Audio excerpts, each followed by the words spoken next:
ఈ రోజు మనం గోల్కొండకు వచ్చేసాం. టికెట్ కేవలం 25 రూపీస్ మాత్రమే. ఎంట్రీలో చప్పట్లు కొడితే రీసౌండ్ వస్తుందంట. అలా మెల్లగా నడుచుకుంటూ లోపలికి వచ్చేసాం. మనోడు ఏదో డిప్రెషన్ లో ఉన్నట్టున్నాడు. నేను ఈ ప్రపంచాన్ని వదిలి వెళ్ళిపోదాం అనుకుంటున్నాను. ఇక్కడైతే చాలా మంచి ఏన్షియన్ వైబ్స్ వస్తున్నాయి. ఇప్పుడు పైకి వెళ్ళి చూద్దాం. Welcome to Golconda. పోతుంటే వస్తూనే ఉంది కదరా నాయన. మొత్తానికి వచ్చేసాంలే. ఇప్పుడు మనం చూస్తుంది పిరంగి.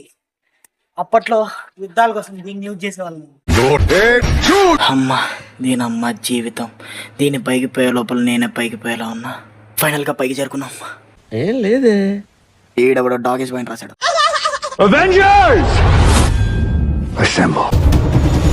వస్తున్నా. లోపలేం లేదు డొల్లా. పైనుంచి అయితే బానే ఉంది. ఏదో అలా ట్రై చేశాను అంతే. ఎలాగో పక్కనే కాబట్టి కుతుబ్ షా ఐటమ్స్ కూడా చూసేసాం. తర్వాత సంధ్య 35mm లో మిరాయి మూవీ చూసాం. బానే ఉంది, ఒకసారి చూసేయచ్చు. ఫైనల్ గా రూమ్ కి వచ్చి KFC తో ఫినిష్ చేసాం. వచ్చే వీడియోలో మళ్ళీ కలుద్దాం.